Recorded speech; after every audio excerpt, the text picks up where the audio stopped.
আসসালামু আলাইকুম, সবাইকে অনেক শুভেচ্ছা। আচ্ছা, আজকে আমরা আসছি হচ্ছে বগুড়ার সোমপুর বিহারে। এটা হচ্ছে বগুড়া থেকে শিবগঞ্জ উপজেলার মধ্যে পড়ে। তো আহ, আসার বিষয়টা হচ্ছে আমরা বগুড়া থেকে মহাস্থানগড় থেকে শিবগঞ্জে, শিবগঞ্জ থেকে সিএনজি বা ভ্যানে বা অটোতে করে আমরা এখানে আসব। তো আসলে হঠাৎ করে এখানে প্রোগ্রাম করে আসা। আমরা এখানে আসছি, আমার মেসের ছোট ভাই জাহাঙ্গীর, সোবান, সৈকত সহ চারজন আমরা আসছি। তো অনেক অনেক ছবি তোলার পরে তারপরে এখন আমরা শেষ মুহূর্তের দিকে আসছি, এখন আমরা ভিডিও করব বা করতেছি যেটা।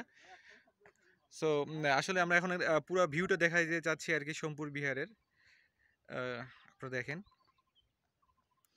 আজকে থেকে কয়েক শতাব্দী পূর্বে এখানে যে কি ছিল, মানে দেখলে মানে গা শিউরে যায় যে আসলে সেই সময়কার সমাজ ব্যবস্থা বা সেই সময়ের শিক্ষা ব্যবস্থা, যেটা যেটা আমরা এখানে বলি বৌদ্ধ বিহার মানে ধর্মীয়, মানে বৌদ্ধদের ধর্মীয় শিক্ষা প্রতিষ্ঠান বা উপাসনালয় সবটাই ছিল এইখানে। তো মানে মূল ভবন যেটা বলা হয়, সেটা মূল ভবনটা হচ্ছে এইটা। তার পাশাপাশি চারটা ছোট ভবন আছে, ওই পাশে একটা, ওই পাশে একটা, আর এইখানে একটা আমরা যেখানে দাঁড়ায় আছি। তো আর তার চারপাশে কিছু আছে ভবন, যেটা এখনো মানে খনন করা হয়নি। তো যাই হোক, আমরা ছবি তোলার শেষ পর্যায়ে এখন। হ্যাঁ, মতামত লাগবে, হ্যাঁ হ্যাঁ হ্যাঁ। এখানে আমার ভিডিও দেখে সবাই ভয়ে ভয়ে ঘুরতেছে, মানে কার কি মতামত দিতে সাহস পাচ্ছে না। এই যে এক পা দুপা করে এগিয়ে আসতেছে আমাদের সোবান। হ্যাঁ হ্যাঁ, সোবান। আসসালামু আলাইকুম। ওয়ালাইকুম আসসালাম। আপনাদের সবাইকে আন্তরিক মোবারকবাদ। ধন্যবাদ আপনাকে। জি, তো আমি আপনি আজকে এখানে এখানে যে সোমপুর বিহারে আসছেন, আপনার মন্তব্য কি বা আপনার কেমন লাগতেছে? হুট করে আমাদের এখানে আসা, হ্যাঁ হ্যাঁ। আসে ভালোই লাগতেছে।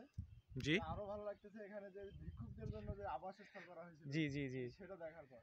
আম, সব সব মিলে ঠিকঠাক। মানে আমরা চেষ্টা করছি যে এখানে ইতিহাসটাকে খুঁজে বের করা যতটুকু আমরা পারি আর কি। হ্যাঁ, হ্যাঁ, হ্যাঁ। মানে ছুঁয়ে দেখার চেষ্টা করতেছি, মাঝে মাঝে পেনের মধ্যে দাগ লেগে যাইতেছে কিন্তু। তা তো অবশ্যই আর লাগবে। আমার আমার এই দাগ লাগা ছবিগুলো পিছন থেকে আমাদের জাহাঙ্গীর সাহেব ওই তুলতেছে।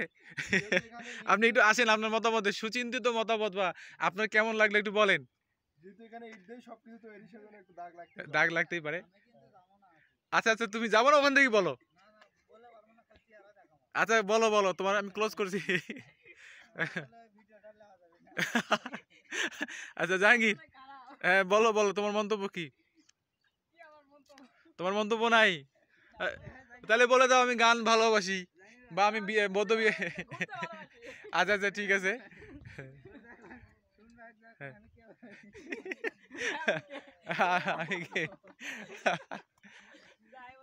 আমাদের হিরো, মানে সে মানে এখানে শুটিং হবে, তো গানের রিহার্সেল হচ্ছে এখানে। পরিচালক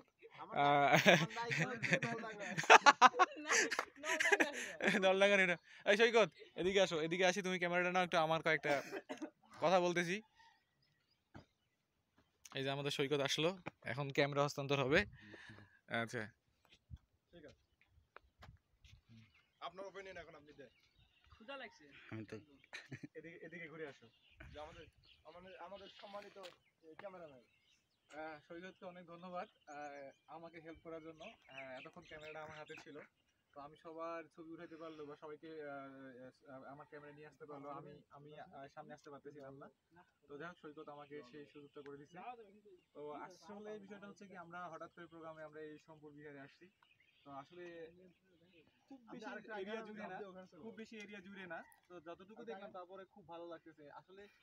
মেইন বিষয়টা হচ্ছে আমাদের দেশে যে হিস্টোরিক্যাল প্লেসগুলো আছে বা এটা আমরা চেষ্টা করতেছি, অন্ততপক্ষে আমি ব্যক্তিগতভাবে আমি দেখার চেষ্টা করতেছি আসলে আমাদের দেশের যে কৃষ্টি কালচারগুলো বা আমাদের দেশের হিস্টোরিক্যাল প্লেসগুলো দেখার চেষ্টা করতেছি।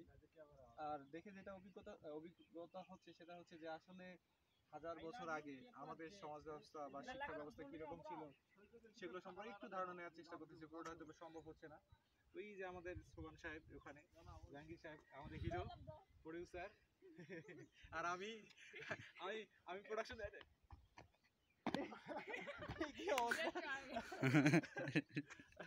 আচ্ছা, মানে পুশ করো।